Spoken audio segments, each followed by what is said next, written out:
Welcome, brothers. It is very good to see you again, yeah? What the fuck? Right now, I'm kind of busy with our little bun cooking in the oven, having it take it up a notch.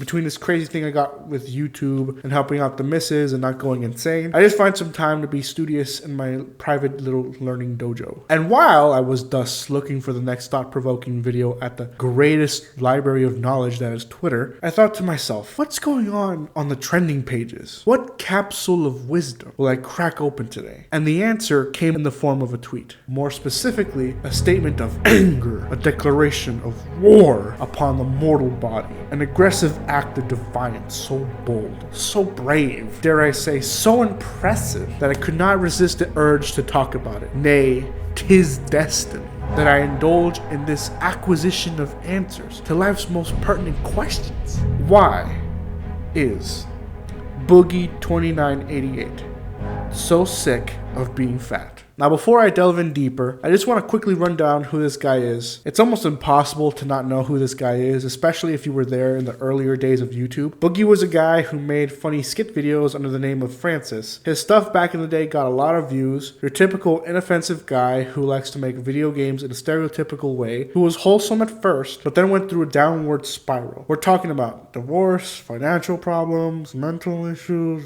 etc. And now this once friendly teddy bear has turned into a shell of his former self. He was once so strapped for cash that he begged his fans for that moolah, even though he spent so much cash on plushies, Funko Pops, the Tesla he got, stuff he really didn't need. The rest is history, I guess. So many people have made full docs talking about him in depth, so I'll stop pretending I know the full ultimate saga and get to the point of this video. What prompted me to talk about him is this tweet he made. He says, quote, "I am fucking sick of being this fat," which is frankly an awesome statement to make. I don't know if you'll find that alpha shit kind of gay, or if you watch those videos of people putting somber motivational music behind someone making a motivational speech, like David Goggins, Joe Rogan, a bunch of bodybuilders. I don't live off that hope shit. I wish the water was cold. I wish them motherfucking instructors keep on fucking running. I wish the fucking rains. When the Indians that know. But me personally, I find it engaging, even if it is corny, the self-realization that you need to be ready always as a man, and that you don't have the luxury of being lazy when time is slipping away from our fingers like sand. That sort of thing makes Boogie's comments so good. The only issue I have with this is Boogie's word itself. Liar, liar, plants for hire. Boogie has an issue lying about a bunch of things. Like I said, look up those videos for more context. But he's tried losing weight before, and he did get pretty far, until he unfortunately stopped and gained weight that he once lost. And now it seems like he's just complaining about a problem that he himself caused. It's not like I want him to die fat. It's not like I'm laughing at him or bullying him or all that.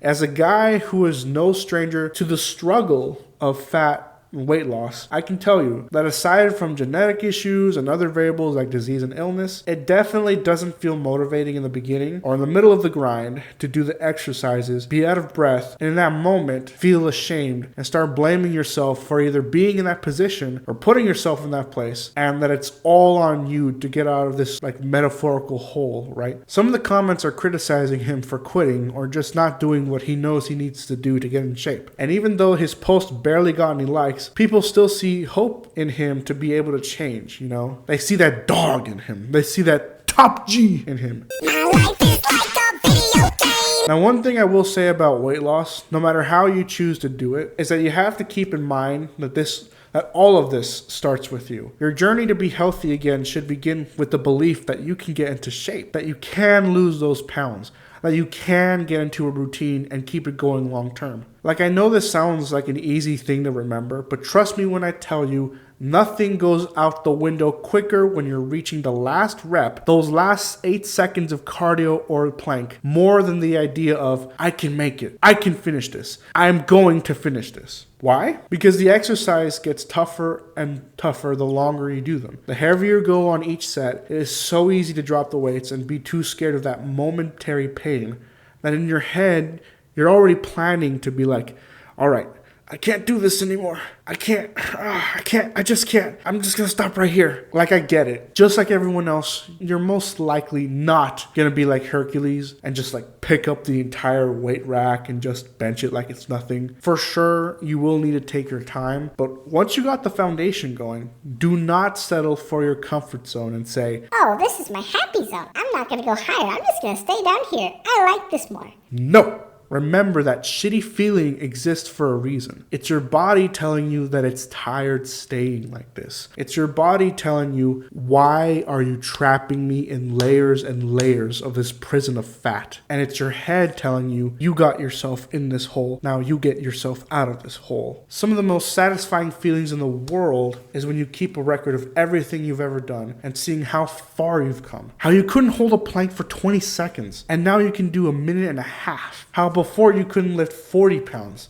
and now you're doing double that, triple that. It's all pretty much in hindsight that you see how much you've grown. But you won't get there unless you put in the work and have a little faith that in time, you're going to be able to do so much more things in your normal life that you didn't think you could. When shit goes down, you're going to find a new version of you that kicks into high gear and just takes over and dominates in a way that'll frankly leave you dumbfounded, okay? You're gonna feel like, huh? Like, yo, I'm like stupid strong.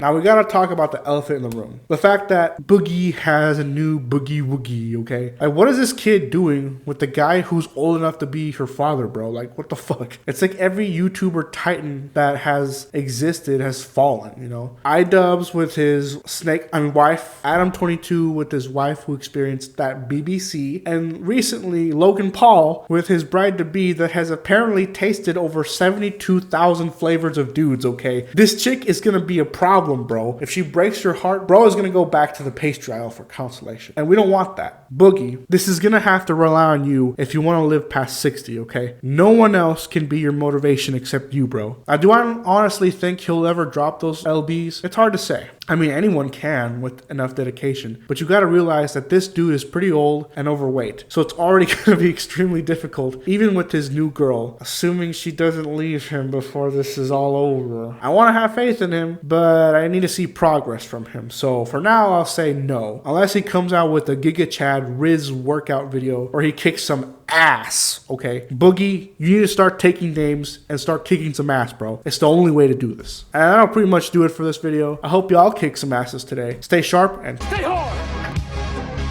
Coming here at night and, you know, I don't know what it is about it, man. But like, man, it's just the air smells a little bit better right now. You know, when you say you're gonna do something and then you follow through and you do it. Not at the end when you cross the marathon, you finish it, or your hands raised. I'm talking about right now. The small steps in between the big successes that everyone sees. No one sees this. Right now, I'm saying, like, there's a confidence to it, man. There's a bad motherfucker that's right here, you know, that